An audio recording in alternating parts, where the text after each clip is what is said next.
So we go back to the Bible. The first people who were there were Jews.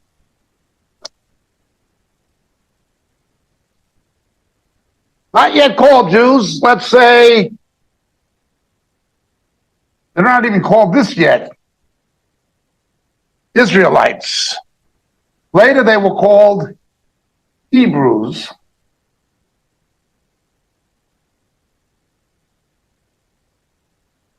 They were there first. This goes on.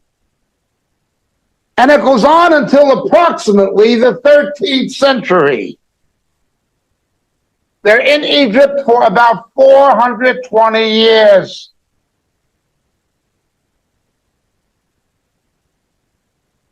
Then they come back. During that time, the Hebrews left. It was the Canaanites.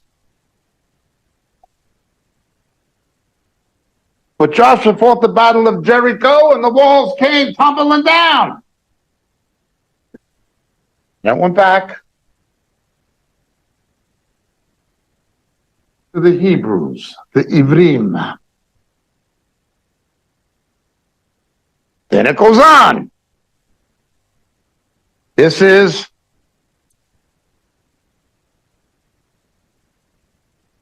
approximately 13th century BC, or if you prefer, BCE.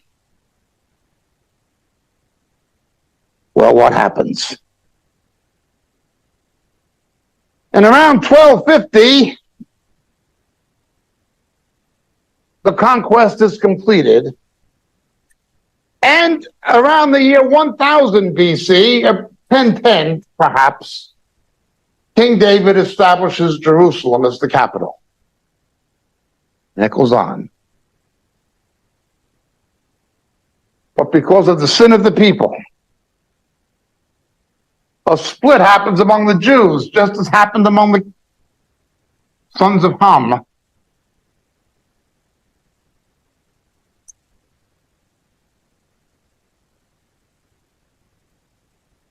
(720 BC).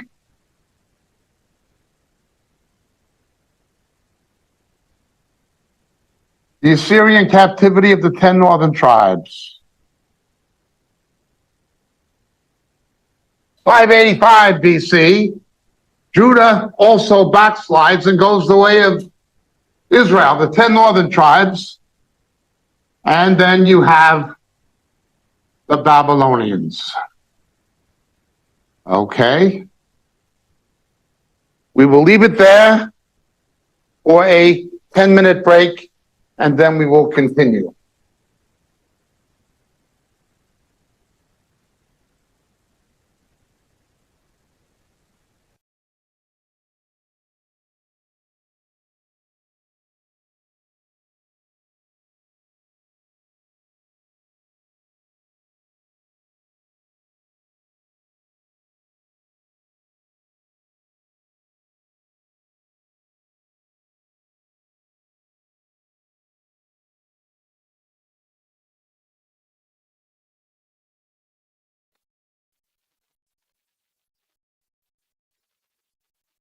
Mark this passage in your Bible. It is a necessary text and weapon, ammunition in the present Kulturkampf and the present Geisterkampf, spiritual war, culture war. Isaiah 11.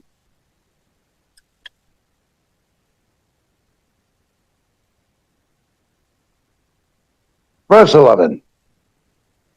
It'll happen on that day that the Lord will again recover his second time with his hand the remnant of his people who will remain. From Assyria, Egypt, Pathros, Cush, Elam, Shinar, Hamat, the islands of the sea.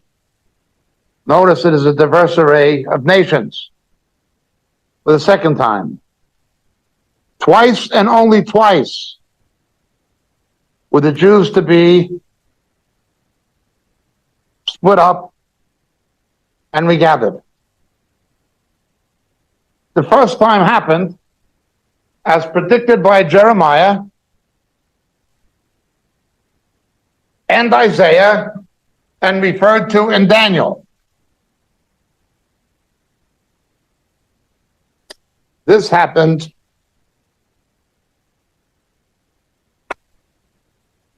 at approximately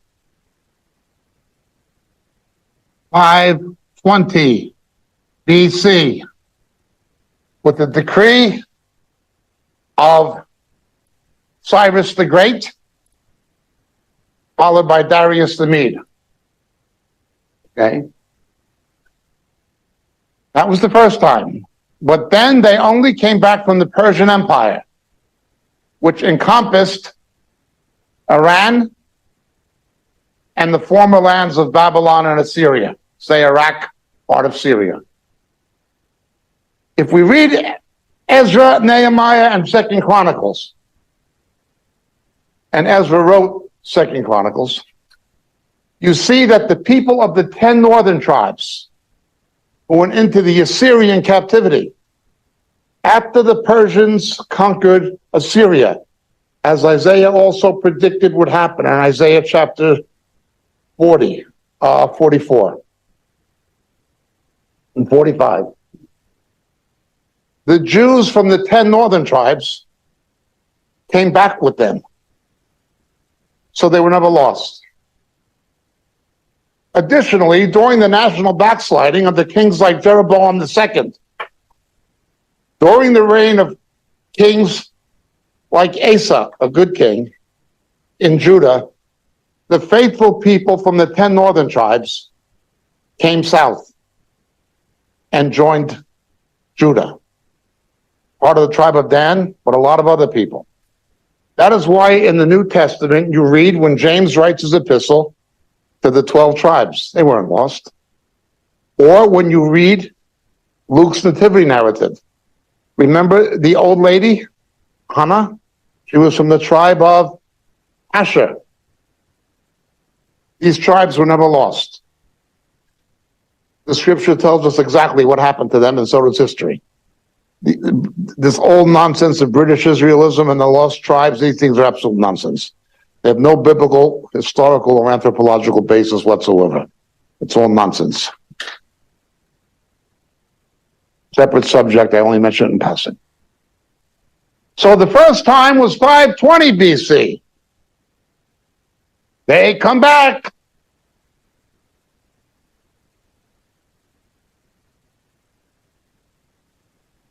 Hebrews.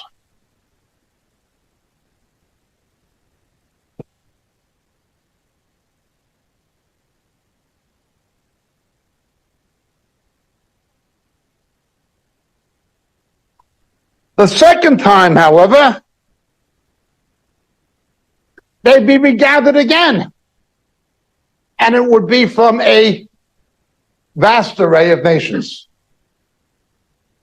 The Jews are only regathered to the land twice. The first time was after the Babylonian and Assyrian captivities. The second time it's happened is 20th century. That's the prediction.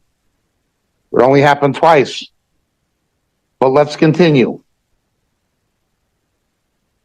This goes on until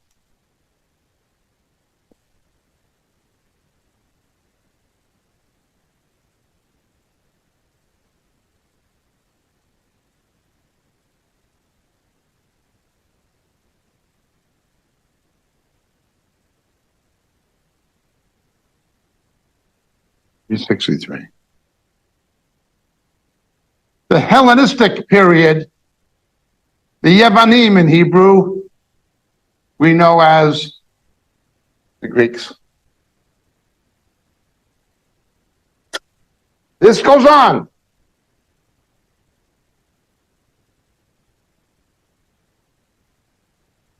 until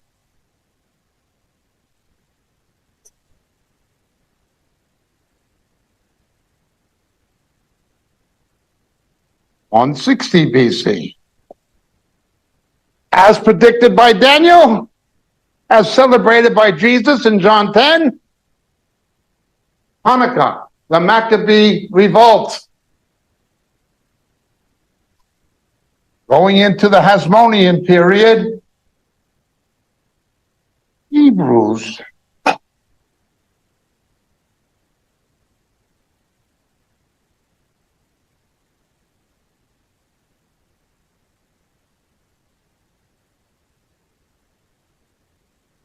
What happens then?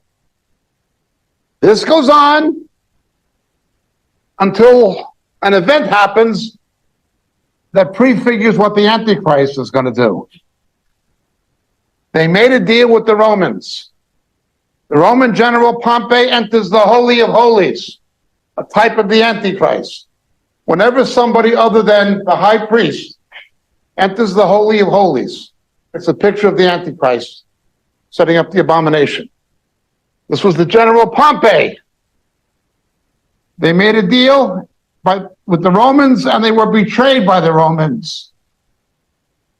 Daniel says this will happen again. They'll make a covenant with death. They'll make a deal with the Antichrist and be betrayed by him. They thought they were going to be a protectorate, that the Romans were going to protect them. The Romans did not protect them. The Romans basically annexed them. 63. This goes on until the revolt.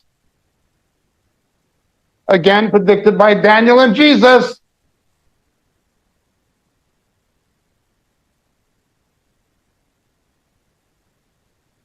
Shortly following the martyrdom under Nero of Peter and Paul, the revolt takes place 60 to 70 AD now. Goes back. Josephus writes about it in Wars of the Jews to the Hebrews. That ends.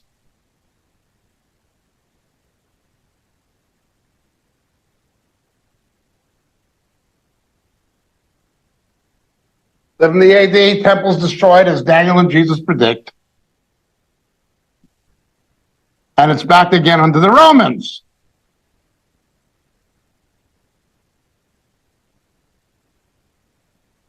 Until the 2nd century. Something that Jesus also prophetically alluded to in John chapter 5. Bar Kokhba's rebellion. The second Jewish revolt. Approximately 120 AD. Goes back to the Hebrews.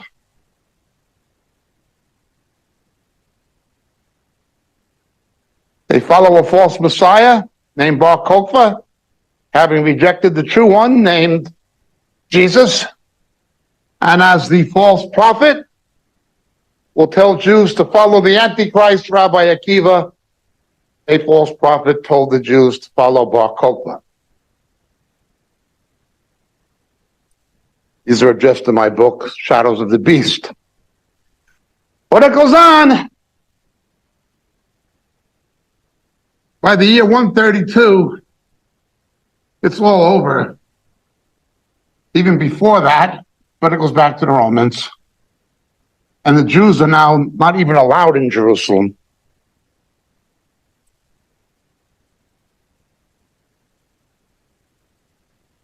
The Emperor Hadrian would rename the city Arelina Capitolina and build a temple to Jupiter on the Temple Mount. Big story in itself. But then what happens? This goes on into the Roman Empire, eventually fragments.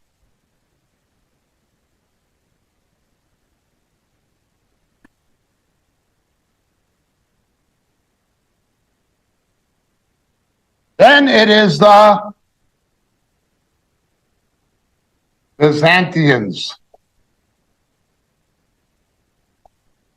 Constantine's mother, Helen, comes and, oh, that's where this happened, that's where that happened. I don't know.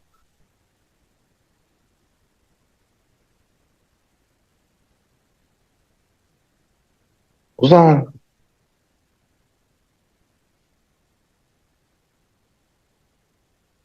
Well, who's next?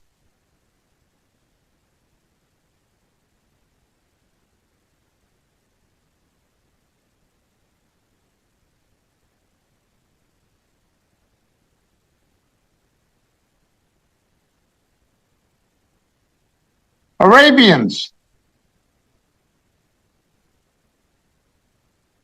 It's at this time the Dome of the Rock, the Mosque of Omar, is initially built. Now, it's not our subject now, but all of these things on the Temple Mount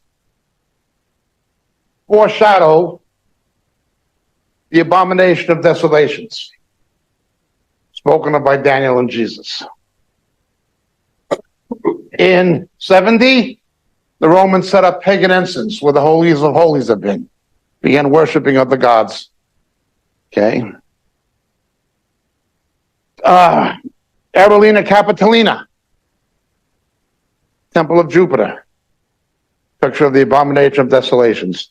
Jupiter was what the Greeks called Zeus, was the biggest planet, that was the big god. Zeus was a corruption of the Greek word theos, God. Zeus, theos. Okay. Constantine's nephew, Julian the Apostate, tries to re-paganize the Roman Empire and rebuild the temple. All these mysterious fires happen. And one stone will be thrown down upon another. That prophecy had to take place, and he tried to make it not take place. The Muslims get there. Dome of the Rock. If you've ever seen it, you will see naturally occurring, naturally embossed in the facade, marble facade, two absolutely satanic-looking figures. And above it, quotation from the Surah in the Quran, Allah is not begotten, neither does he beget, God has no son. What are we told in 1 John? That which denies the Father and Son is Antichrist. Now, is it the abomination of desolation? No, but it is an abomination of desolation. This is in the Arabian period. And it goes on.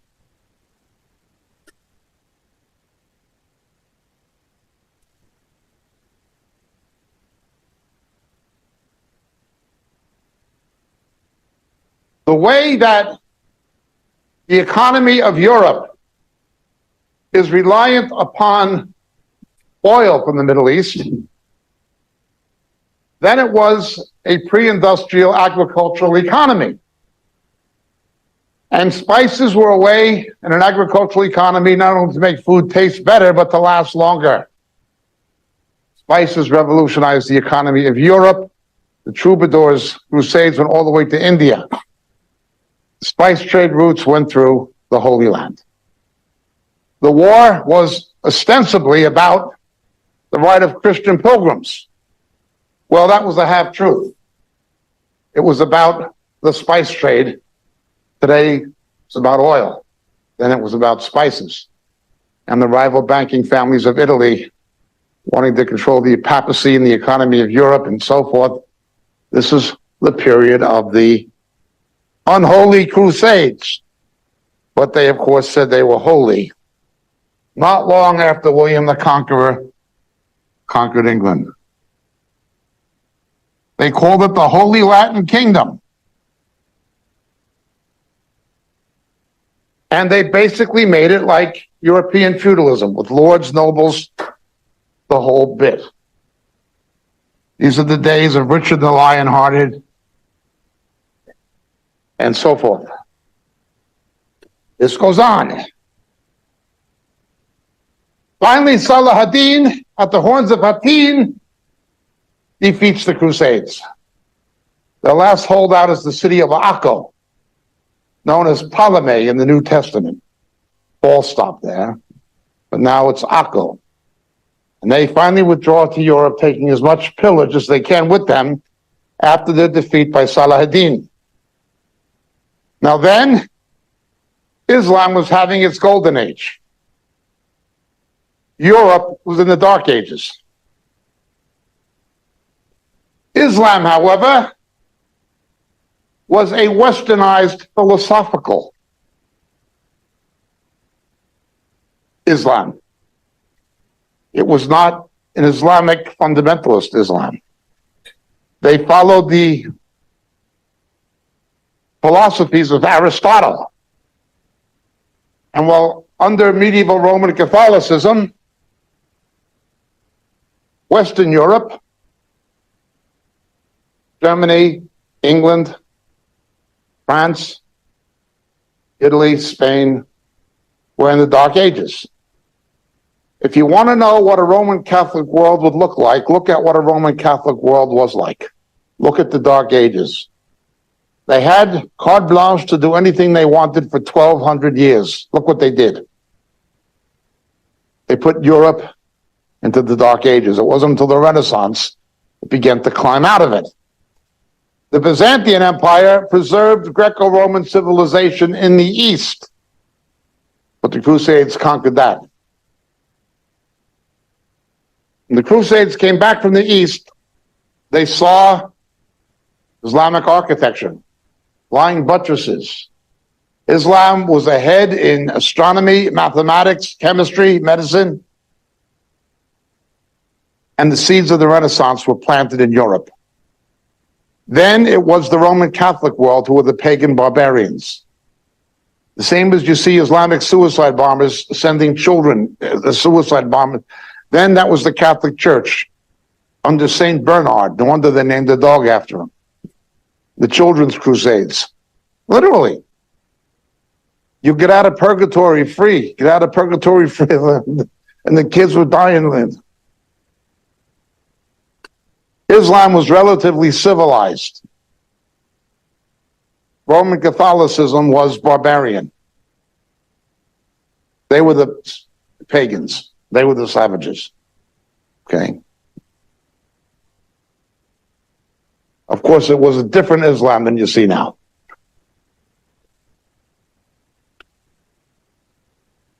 This goes on. But after Saladin, in 1291, a different kind of Muslim gets control. Mamelukes.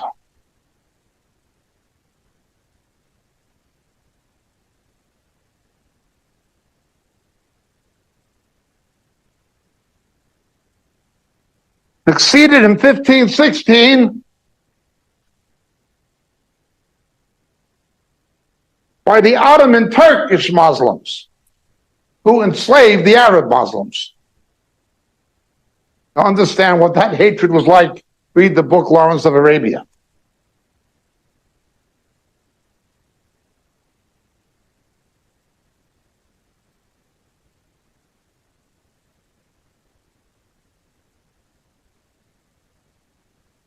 This took place 1516.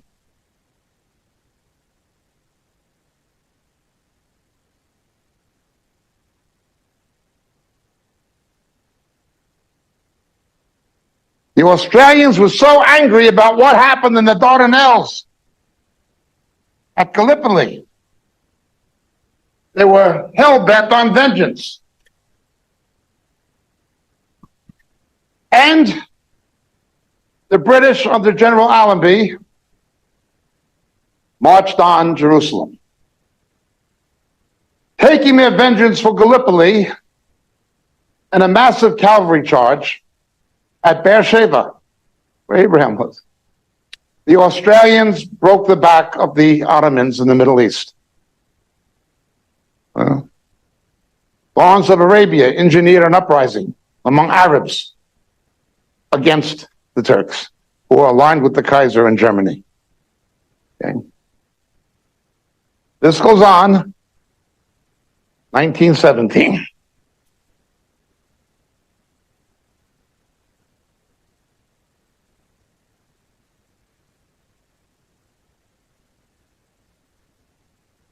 Great Britain.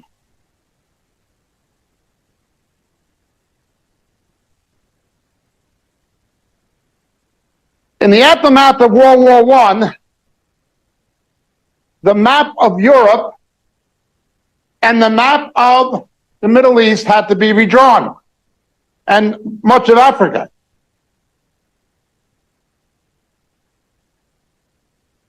These countries you see in the Middle East today were not the original nations. The French created Lebanon and Syria. Lebanon was to be dominated by Arab Christians. Syria would be dominated by Muslims. But the Muslims have taken it over, pretty much. Or very much. Iraq, an artificial nation, forcing a fusion between Sunnis, Shias, and Kurds, invented by the British. Jordan, 30% Bedouin Arab, 70% so-called Palestinian Arab, but a Hashemite Bedouin monarchy. Hashemites being the tribal family of Mohammed from Saudi Arabia. It is a country that is mostly Palestinian Arab, for want of a better term, but it has a Hashemite Arabian government. That was what Black September was about. After World War I, Jordan, Lebanon, Syria, these countries were invented by Europeans. And the Balfour Declaration said that land would go to the Jews. This was decided in San Remo, Italy, and it was decided by the predecessor of the United Nations, known as the League of Nations, on the legal principle still established in international law, uti proceditus juris. The borders remain what they were. So the original land apportioned to the Jews after World War I by the League of Nations, the predecessor of the UN, was all the land from the Jordan to the Mediterranean.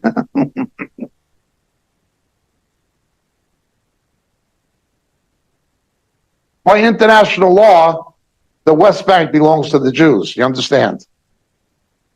But forget about that. Something happens.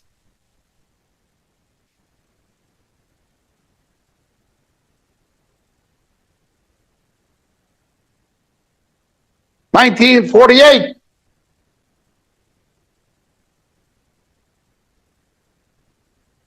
There they are again. Those pesky Ibrim, the Hebrews, just like God told Abraham. I'm giving this to you and your descendants through Isaac and Jacob. Olame olamim. If you like Latin, Romniase kulase kulorum. That's it. Forever and ever. Notice two things. Going back to the patriarchs,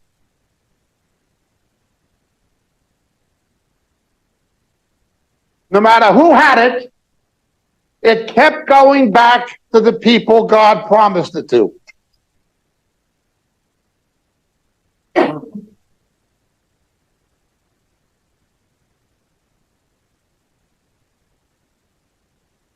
Second thing, there has never been such a state or nation as Palestine. Palestine is simply the Latinization of Philistine. The Philistines were not Arabs. They were Indo-Europeans. They worshiped the fish god Dagon. The Romans in the 2nd century, after Bar Kokhba's rebellion, renamed the whole place Palestine. Before that, it was never called Palestine. Called Israel, Judea, so on. Canaan, but never Palestine. A Palestinian was somebody who lived somewhere between the Jordan and the Mediterranean. The original name of the Jerusalem Post, a newspaper I occasionally would write for many years ago, was originally called the Palestine Post. The original name of the Israeli Philharmonic Orchestra was the Palestine Philharmonic Orchestra. During the Second World War, 30,000 Jews from the British Mandate fought under Montgomery against Mussolini and Hitler. 30,000 Jews on their patch, the British Palestine Legion. Every one of them was a Jew. Palestinian was anybody. Jew, Arab, Christian, Druze. As long as you lived there, it was a geographical designation. It was never an ethnic one. The Arabs who lived there were the Arabs like in any other Arab country. Well, there's a third factor.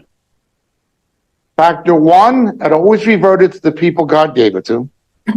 Factor two, there was never a Palestinian state. Factor three, although many people occupied it, only twice was there an expulsion of the Jews. And only twice, as Isaiah predicted, would they be regathered. You understand?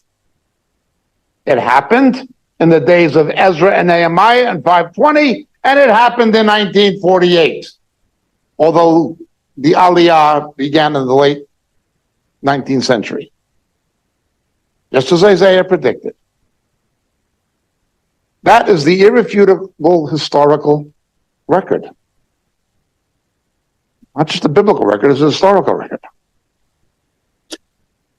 Archaeology does not lie. Politicians lie. Theocrats lie.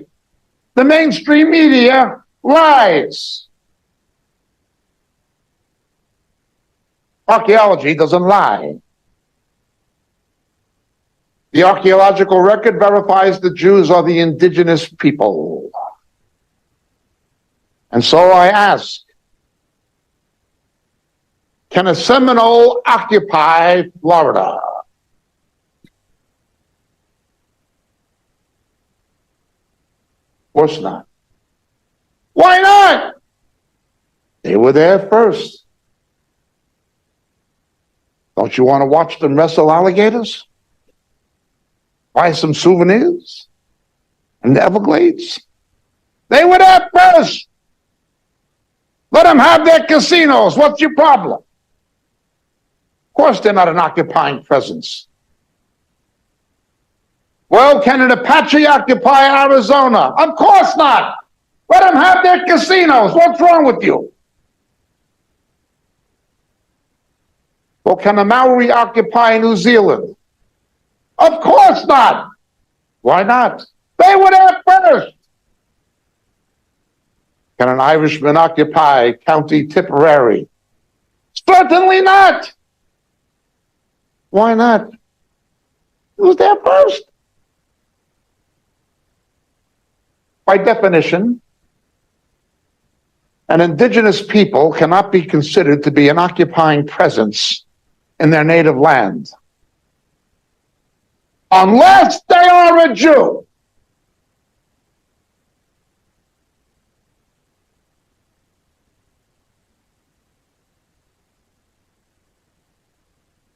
Sociologically, Israel is rather interesting. In Israel, Jews get the identities denied them in the diaspora. In France, le Juif, he's a Jew, get out of here. In Deutschland, Juden verboten, du bist eine Juden. Get out of here. Argentina, Judío. Get out of here. Romania, Jew, get him out of here. We don't want you here. They faced expulsion in England and France. They faced expulsion in Germany. They faced expulsion in Russia and the pogroms. They faced expulsion one country after another. Inquisitions in Spain, Portugal. Get them out of here. They tried to escape to Brazil from the Inquisition. They didn't like them there either because of the Catholic Church. So they came to New York. And then the Dutch Reformed Church, Peter Stuyvesant in New Amsterdam, didn't like them either. Get the Jews out of here. They were kicked out of New York. New Amsterdam, as it was. You're a Jew, get out. Where should we go? Go find your own land. Okay, we did. Get out of here. You have no business being in your own land either. You understand this? This is the curse of the law. This is the curse of Leviticus 26, Deuteronomy 28. It is because they rejected their Messiah. Now, God keeps his prophetic purposes and promises to the fathers, Paul tells us in Romans. They remain beloved for the sake of Abraham, Isaac, and Jacob, but they're under the curse of the law. They're hated by all nations. And they don't even want them in their own nation.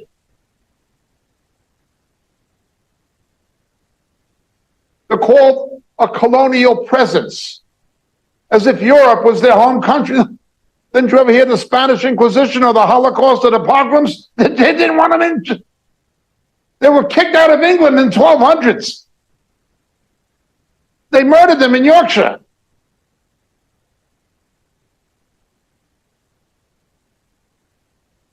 Their native land was not Europe. Their native land was Israel.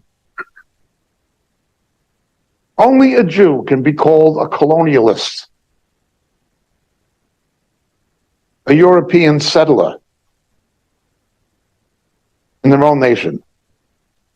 No indigenous person could be considered to be an occupying presence unless they're a Jew.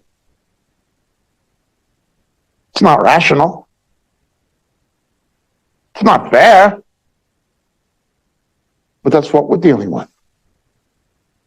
The world is in the power of the wicked one.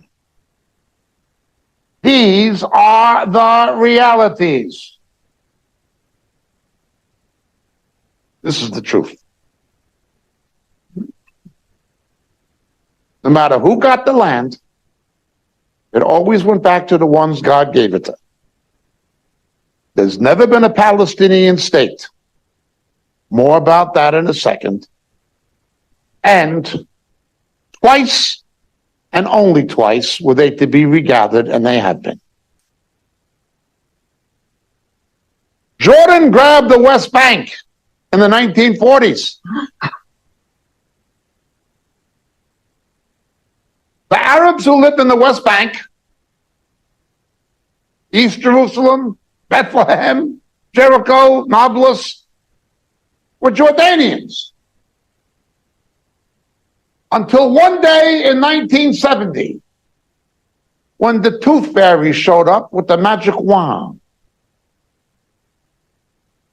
They all went to sleep that night, and the Tooth Fairy with the magic wand came and waved the magic wand. They went to bed being told they were Jordanians, thinking they were Jordanians, and they woke up Palestinians.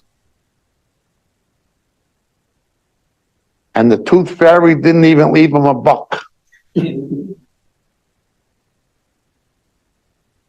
That's what happened. That's exactly what happened.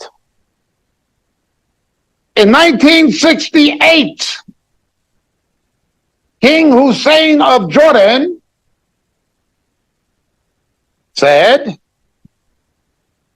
Jordan is Palestine. I met King Hussein of Jordan, the father of the present King Abdullah, in Williamsburg, Virginia, when I was 15. He said, Jordan is Palestine. In 1970, around the time of Black September, Yasser Arafat said Palestine is Jordan.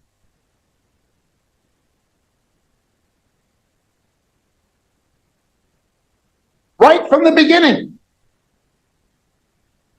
Remember, from May of 1948 until June of 1967, nearly 20 years. May of 1948 to June of 1967. Gaza, East Jerusalem, the West Bank, the Golan Heights, all of it was in the hands of Arab Muslims. Arab Muslims had the West Bank, they had East Jerusalem, they had Gaza, they had it all. If they wanted a second Palestinian state, in addition to the one that they said they already had in Jordan.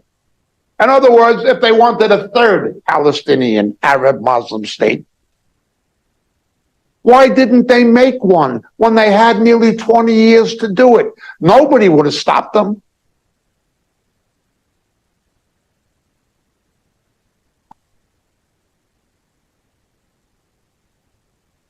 But once Israel's there, this is an outrage, it's an occupation, it's colonialism. What did the indigenous people? Look at the archaeology.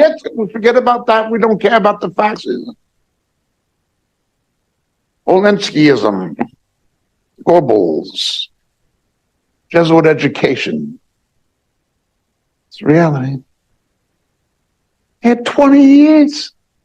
20 years! Who says that there's already a two-state solution? The Jordanian government, the British government, Yasser Arafat, and the Palestinian Authority known as Fatah.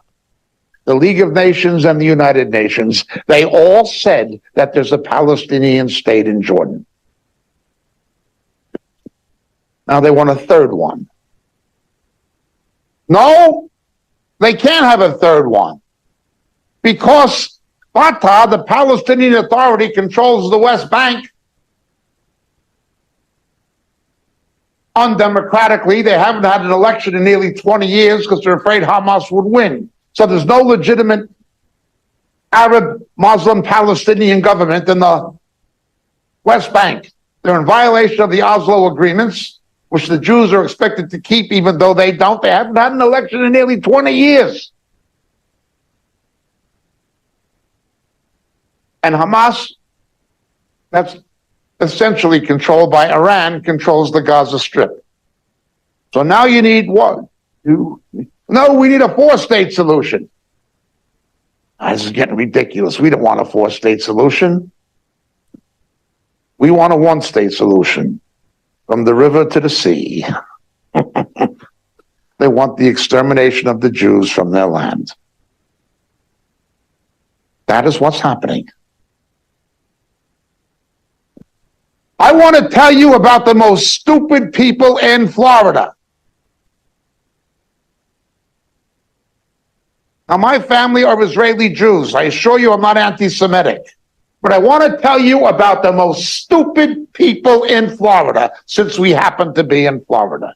These are the biggest morons in the state of Florida. These are the stupidest people in the state of Florida. They are the Jews who vote Democrat. Why don't you just sew a yellow star on your T-shirt and pay your own train fare to Auschwitz. How can you be in a party with the squad, with anti-Semites? How can you be so stupid?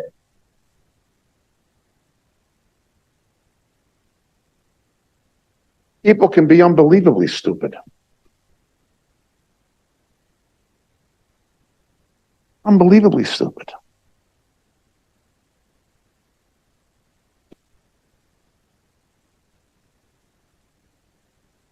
In the days of the Maccabees, there was someone called Menelaus. There were Jews who collaborated with the Seleucid Greeks against their own people.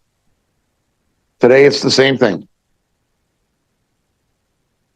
Debbie Wasserman Schultz from Florida, Chuck Schumer from New York. They're enemies, not just of America, they're enemies of their own people.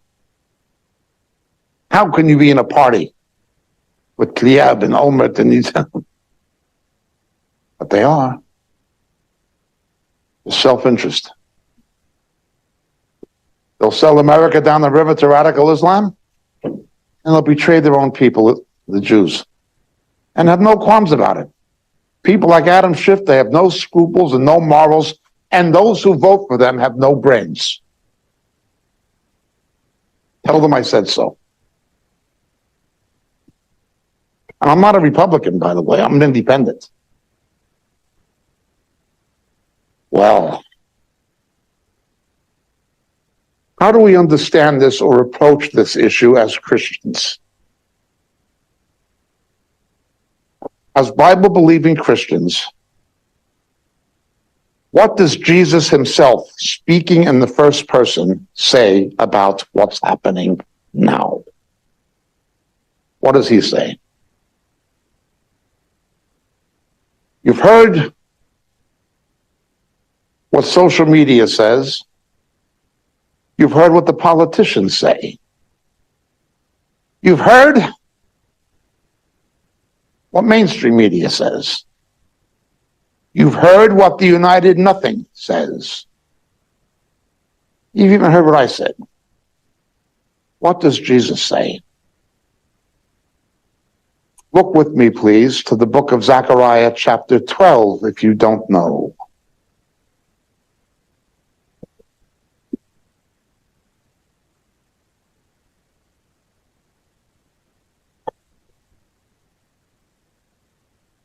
He's speaking here in the first person by the Holy Spirit. Pre-nativity. Verse 1 of Zechariah 12, the burden of the word of the Lord. Who is the word of the Lord? The Davar Adonai, the Logos, is Jesus, according to John 1. His burden concerning Israel. Thus declares the Lord, who stretches out the heavens, lays the foundations of the earth, and forms the spirit of man within him. I am going to make Jerusalem a cup that causes reeling to all the people all around. And when the siege is against Jerusalem, it'll be against Judah.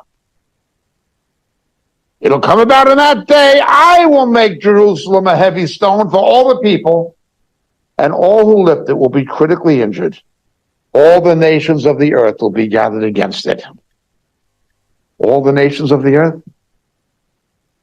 How many UN resolutions are passed against China because of Tiananmen Square? None. 1.2 million people at least watched it on TV and internet, the massacre in Tiananmen Square. How many resolutions passed? None. But they killed 7,000-8,000 of their own people. They crushed them with tank doom. No. What about the human rights abuses that happen throughout the Muslim world? You know, like the massacre of Christians in Indonesia and in Africa. It was the UN resolutions. None. But to those infernal Jews who stand up against radical Islam, more than 50% of all UN and UN Security Council resolutions are passed against Israel. More than 50%. All the nations. All the nations. Iran is the world's #1 sponsor of Islamic terror. The Biden administration is the #1 sponsor of Iran. They've unfrozen $300 billion in Iranian liquid assets. That's who's funding the Houthis. That's who's funding Hamas. That's who's funding his. Why is this not seen as treason? It is. When Ronald Reagan was president, his administration was supplying weapons to Iran. Reagan. Why was he not impeached?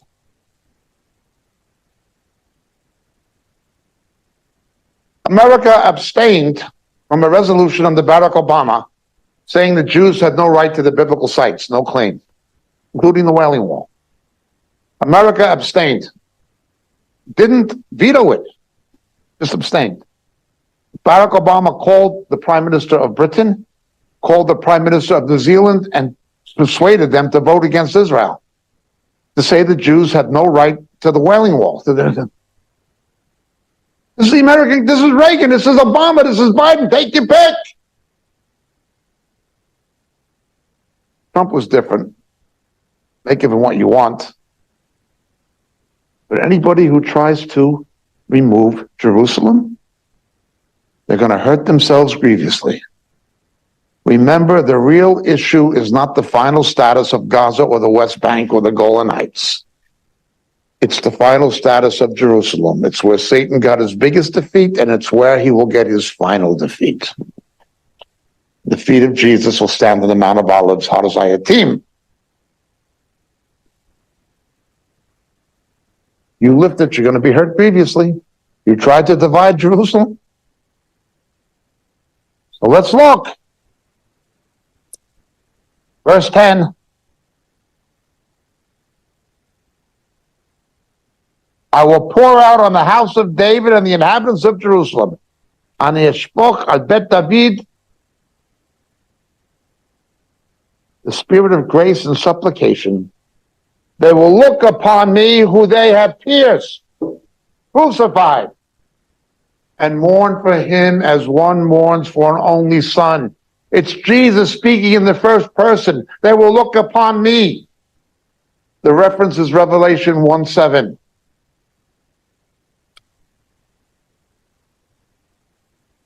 The Jews will be exterminated if he doesn't return and save them. Zechariah tells us 2/3 of them are going to be wiped out. It'll be worse than the Holocaust. In the Holocaust of the 1930s and 40s, 2/3 of European Jewry and 1/3 of world Jewry were exterminated. Now it's going to be 2/3. Judgments have always happened in thirds. Remember, like Ezekiel, how the hair of your head will perish, you had to shave the hair. 1/3 of the hair was burned, asphyxiated.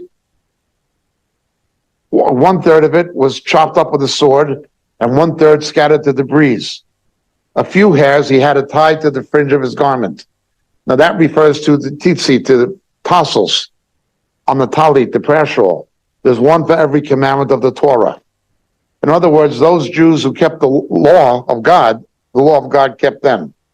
The rest either died by the sword, they were scattered into the diaspora, or they were burned or asphyxiated. It's always thirds. There's other examples of this. Holocaust was thirds. Well, Zechariah tells us it's going to be in thirds. It's going to be in thirds.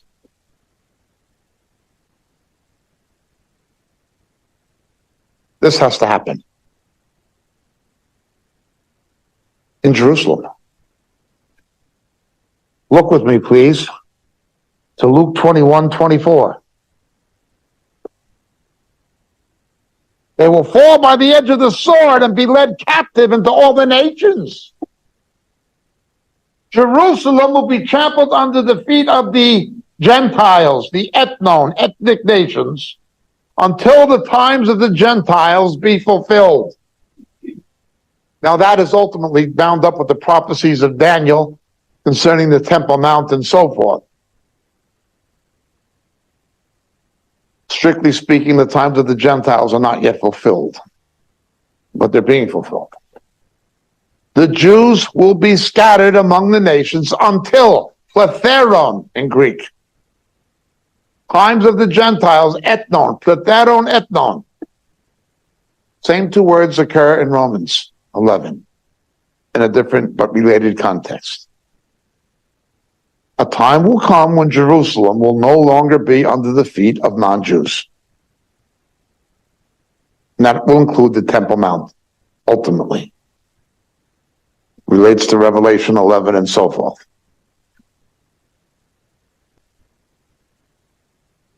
Look at Matthew 23, verse 37.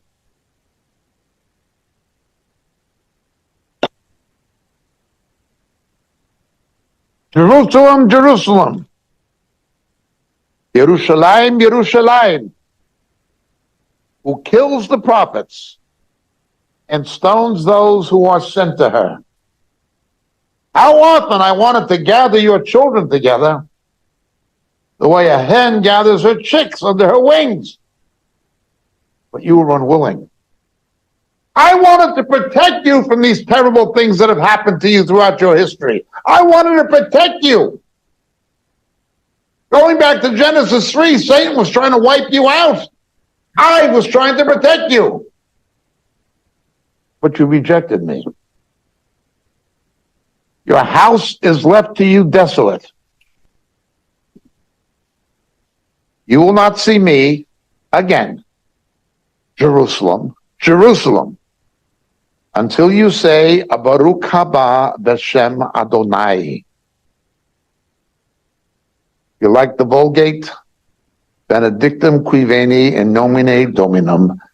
Blessed is he who comes in the name of the Lord. Jerusalem must say that to Jesus. Zechariah, Jesus, not what the apostles and the prophets said about him. There are a lot of other passages where apostles and prophets talk about the Jews coming back. I'm just talking about what Jesus said. I'm coming back not just to the land, but to Jerusalem. They'll be back not just in the land, but in their capital. This is the only way major passages of the Old Testament can make sense. Major prophetic passages in the Old Testament can only make sense by taking Jesus literally. It's the only way certain passages of the book of Revelation can make sense. And it jives exactly with what we read in Daniel, with what Paul writes in 2 Thessalonians.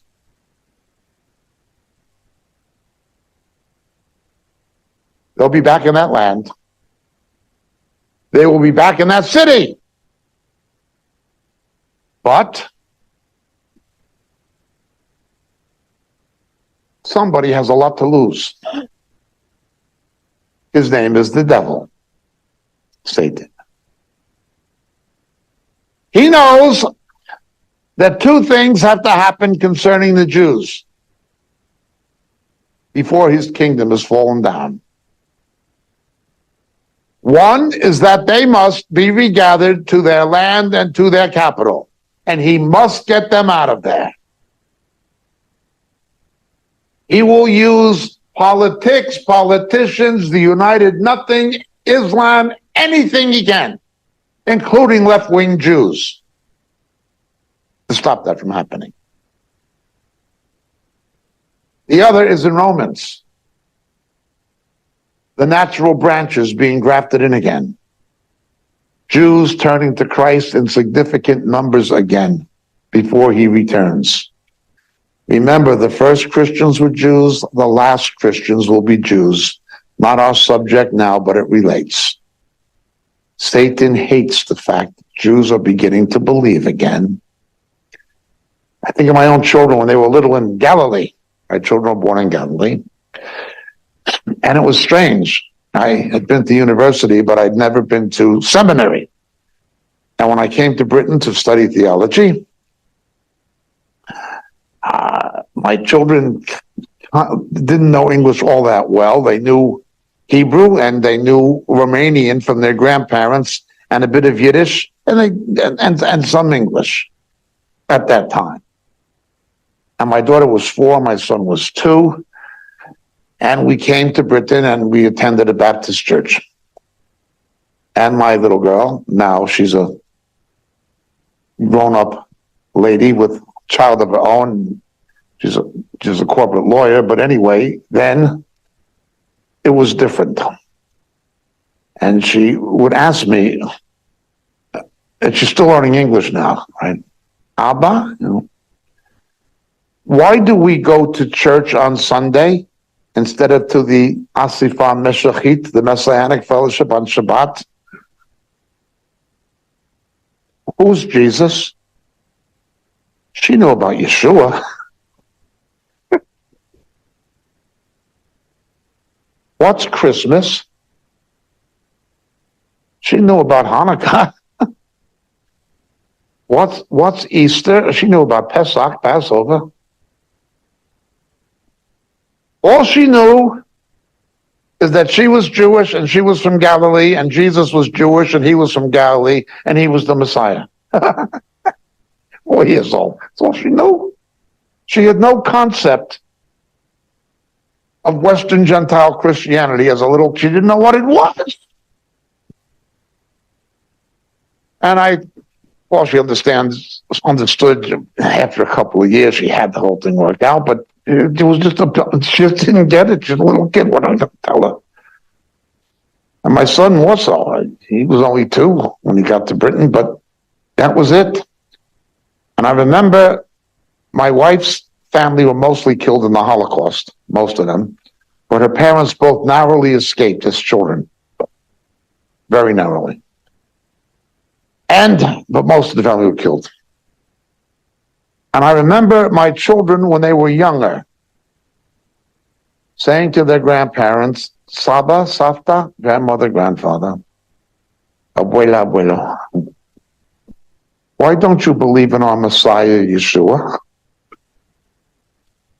It was the children and grandchildren of the Jews who went through the Holocaust who turned to Christ. This has to be the hand of God. There's no other way to explain it. I remember more than 25 years ago here in the United States, the American College of Rabbis issued a statement saying, more Jews are coming to faith in Jesus as the Jewish Messiah now than in the last 18 centuries. That was then. Now you got 2nd and 3rd generation believing Jews. I remember when I first went to Israel, there were about 200 Jewish believers in the whole country. Everybody knew everybody. There was only 200 of them. Everybody knew everybody. Didn't matter if they were in Eilat, Jerusalem, Galilee. Everybody knew everybody. There was only a handful in the whole country.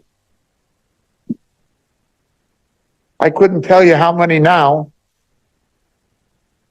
but it is thousands and thousands. Since the 1970s, thousands and thousands in his own land, among his own people. Here in the United States, tens of thousands, easily. Now, it may only be a small percentage of the overall Jewish population, but it's a lot more than it's ever been since the 2nd century. And you see it in Argentina, you see it in Canada, you see it in Britain, Australia. Everywhere there's Jews, there's believing Jews. South Africa, certainly. I've met believing Jews in Zimbabwe. Not many, but they were there. It's happening. The devil's very upset. He was able to blind the Lord's own people to their own Messiah, and now the scales are falling off and Satan is not happy. And they're back in that land, waiting for the Messiah to come. They will be deceived by a false Messiah. But when the true one comes, they will look upon him where they have pierced and mourn as one mourns for an only son. We can explain the historical and political realities. We can explain them. But we can understand why and what it means from the Word of God. There are academic historians, fair-minded ones. There are scholars, Jew and non-Jew, who could explain this to you better than I can. They can go into much greater depth and detail. There are plenty of academics who can explain this as well or better than I can, no problem. They can know it, but they can't understand it. They've read a lot of books, but most of them have not really read this one. Or if they have, they haven't understood it. We know what's happening, but we also know why. We not only have the knowledge, by the grace of God, we have the understanding. That is what makes this time different. Thank you so much for listening.